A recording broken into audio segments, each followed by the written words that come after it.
warahmatullahi wabarakatuh. Alhamdulillahirrahmanirrahim. Assalatu wassalamu ala asyrafil anbiya'i wal mursalin wa ala alihi wa sahbihi wasallim ajma'in, amma ba'du. Oke teman-teman semua, di video kali ini sekaligus video metodika dakwah kedua, aku akan sedikit berbagi kepada teman-teman semua terkait stay happy, 10 cara untuk memusnahkan kesedihan. Secara umum, kesedihan itu muncul ketika sesuatu yang datang itu tidak sesuai dengan apa yang kita ekspektasikan gitu, atau tidak sesuai rencana kita, tidak sesuai planning kita, atau bahkan kesedihan juga bisa muncul misalnya karena empati kita melihat orang lain bersedih, atau melihat ada yang mungkin situasinya lebih buruk daripada kita gitu. Nah, kira-kira hal apa aja sih yang bisa membuat manusia atau kita tuh bersedih, atau mungkin mudah membuat orang itu bisa sedih gitu. Nah, di sini ada 4 yang mau aku sebutin aja, tapi nggak jelasin 4 ya. Jadi yang pertama yaitu kehilangan, baik kehilangan benda, kehilangan sesuatu, kehilangan seseorang ya. Yang kedua adalah marah. Ketika seseorang itu marah, apalagi marahnya tuh udah mentok banget, itu biasanya dia sedih gitu. Kayak secara dia tuh bakal sedih sendiri gitu. Ya, entah sedih karena nyesel karena marah, atau sedih karena kok mereka bikin aku marah gitu. Yang ketiga yaitu kecewa. Kecewa ini bisa karena mungkin suatu hal yang tidak diinginkan terjadi, atau mungkin karena terlalu berharap lebih kepada yang seharusnya tidak diharapkan, misal kepada manusia gitu. Macam-macam sih. Dan yang keempat yaitu melihat orang lain bersedih. Ini kayak lebih ke sisi empati kita keluar gitu. Ketika kita ngeliat ada misalnya film-film sedih gitu, atau mungkin ada orang di jalanan nangis, atau segala macam hal yang menyedihkan, terus ada empati yang muncul, terus kita jadi sedih gitu. Nah, kemudian di Al-Quran sendiri juga sudah Allah firmankan dalam surat At-Taubah ayat 40, ya, cuplikannya adalah la tahzan innallaha ma'ana, janganlah bersedih, sesungguhnya Allah bersama kita. Bahkan di Al-Quran pun sudah Allah firmankan gitu loh, untuk kepada manusia untuk agar jangan terlalu berlarut dalam kesedihan gitu. Ketika ada masalah, ketika ada problem, ketika ada suatu hal yang tidak diinginkan gitu, boleh sedih tapi nggak berlebihan gitu, sesuai dengan porsinya aja, dan nggak mengganggu ibadah atau kegiatan-kegiatan lainnya. Nah, gimana sih caranya untuk menghilangkan atau memusnahkan kesedihan yang kita sedang alami atau kita pernah alami mungkin? Di sini ada 10 cara ya. 10 cara untuk menghilangkan kesedihan ala Sagira plus internet. Yang pertama yaitu akui kalau kita bersedih. Ya, kebanyakan orang tuh sok-sokan kuat gitu, maksudnya dia pura-pura nggak pengen dibilang cengeng gitu ibaratnya, pengen tuh, dan kadang juga nggak pengen bikin orang lain khawatir atau nggak pengen menyakiti orang, makanya mereka tidak mau jujur atas kesedihan mereka, makanya mereka pura-pura fine-fine aja gitu. Padahal nih, itu bahkan bisa jadi sebaliknya gitu, dengan kita fine-fine aja itu malah kayak menumpuk kesedihan kita, dan nanti bakal jadi bom ketika kesedihan itu tuh udah bener-bener numpuk banget di hati gitu. Jadi kalau bisa, aku aja kita sedih, nggak apa. Kalau misalnya mau menangis pun nggak apa. Menangis itu bukan berarti cengeng. Justru beberapa orang tuh dengan menangis tuh mereka bisa melegakan kesedihan-kesedihan mereka. Yang kedua yaitu renungkan apa yang membuat kamu bersedih. Nah, ini biasanya dilakuin stepnya ketika kita udah agak tenang tuh.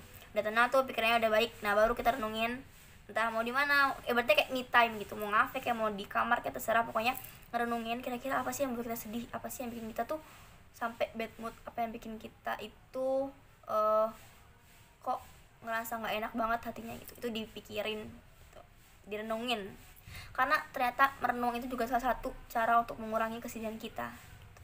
Karena dengan merenung itu kita bisa mencari solusi, dan dengan solusi itu kita bisa lepas dari kesedihan itu.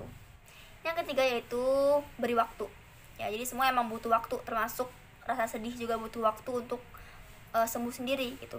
Jadi penelitian menunjukkan bahwa rasa sedih itu akan berkurang seiring berjalannya waktu. Jadi emang ada prosesnya gitu, ada waktunya nanti dimana rasa sedih kita itu akan berkurang dengan sendirinya gitu. Jadi nikmati proses penyembuhan kesedihan kamu.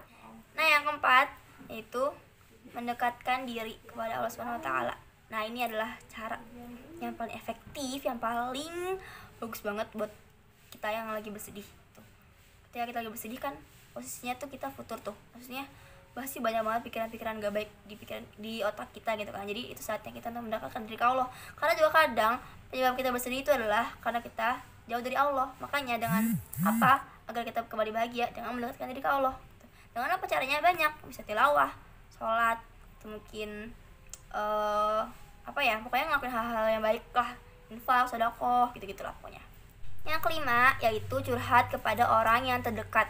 Nah, bagi sebagian orang mungkin mereka nggak mau ya untuk menceritakan kesedihannya gitu. Tapi bagi sebagian orang menceritakan kesedihan mereka itu adalah salah satu cara untuk mengurangi kesedihan mereka gitu. Jadi untuk teman-teman yang mungkin ngerasa aku sepertinya harus berbagi kesedihan ya, harus berbagi beban gitu, gak apa-apa, mungkin teman-teman harus mencoba untuk menceritakan kepada teman terdekat mungkin, atau kepada keluarga, atau kepada orang-orang yang teman-teman percayai gitu. Dan orang-orang yang peduli sama kita pasti mereka akan berusaha gitu untuk yang menghibur kita lah, seenggaknya baik entah dari nasihat atau mungkin call chat, dari emot gitu ya, dari VN dan sebagainya macamnya. Yang keenam yaitu hindari tempat-tempat atau hal-hal yang memicu kesedihan itu. Jadi misal kita hindari semaksimal mungkin, misal tempat-tempat yang bikin kita sedih, atau mungkin orang-orang, atau mungkin hal-hal yang bikin kita sedih, mungkin dihindarinya nggak selamanya, sebentar aja, maksudnya selama kita masih sedih gitu, dihindari sebentar. Misal kayak kita sedih gitu kan, misal ada orang tersayang meninggal, berarti kita jangan dulu sering-sering main ke kuburan gitu kan, tunggu perasaannya tenang dulu gitu. Yang ketujuh yaitu coba kegiatan baru. Ini agak berkaitan sama tadi yang menjauhi hal-hal yang dapat mengundang kesedihan itu. Jadi setelah kita menjauhi itu, kita coba nih alihkan ke hal-hal yang baru. Kita lakuin kegiatan-kegiatan yang mungkin kita belum pernah lakuin sebelumnya gitu.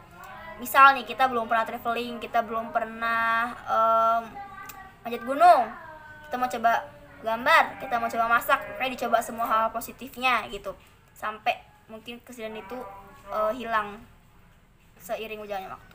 Yang kedelapan yaitu menulis jurnal atau diary. Nah ini sering sih yang aku lakuin. Dari beberapa orang, menulis jurnal atau menulis diary ketika mereka sedang sedih ataupun bahagia itu bisa sedikit mengolah emosi mereka. Jadi nggak meluap-luap banget lah, ibaratnya udah diluapin di kata-kata itu kan, jadi sedikit berkurang gitu, nggak begitu meledak ibaratnya gitu, karena udah diluapin. Kalau misalnya ini biasanya buat orang-orang yang jarang mau bercerita ke orang-orang lainnya atau ke temannya, biasanya mereka ceritain ke diary mereka atau ke jurnal mereka gitu, seenggaknya berkurang sedikit lah beban kesedihannya, karena udah dibagi walaupun ke buku gitu. Yang kesembilan yaitu menonton film sedih.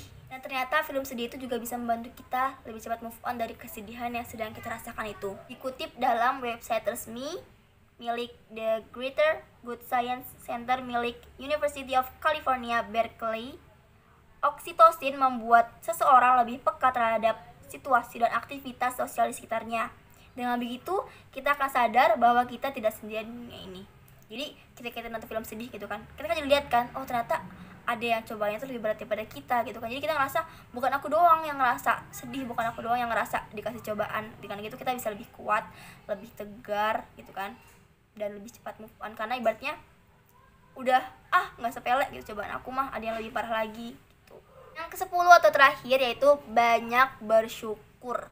Bersyukurlah bahwa mungkin di luar sana itu banyak banget orang-orang yang kondisinya itu atau cobaannya itu lebih berat daripada kita. Bersyukurlah bahwa kita tuh pernah merasakan rasa sedih, jadi kita bisa merasakan apa itu namanya rasa syukur tuh. Karena kadang tuh beberapa manusia tuh kadang kalau nggak disedihin dulu nih, kalau nggak dikasih cobaan dulu nih, mereka nggak tahu apa artinya rasa syukur gitu. Jadi kadang kita itu harus bersyukur juga gitu, dengan kita ngerasain rasa sedih kita jadi bisa bersyukur. Dan dengan adanya kesedihan itu, dengan adanya rasa sedih itu akan membuat kebahagiaan itu terasa lebih manis. Nah tadi ya 10 cara untuk menghilangkan atau memusnahkan kesedihan yang sedang kita alami ala Sagira ya. Jadi yang udah Sagira pelajari dari berbagai sumber tentunya, jadi ini nggak pure dari Sagira. Jadi teman-teman boleh dicoba satu persatu atau boleh dicoba secara bertahap, itu silahkan.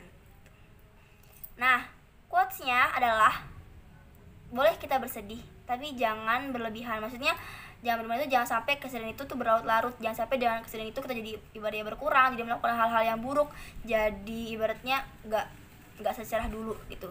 Tapi jadikan kesedihan itu sebagai tempat istirahat, sebagai tempat berhenti, agar kita besok bisa melangkah lebih jauh lagi. Nah jadi mungkin sekian ya sedikit insight dari Sagira, semoga bermanfaat selama dipraktekkan untuk Sagira dan teman-teman semua. Banyak salahnya mohon maaf. Wabillahi taufiq wal hidayah. Wassalamualaikum warahmatullahi wabarakatuh.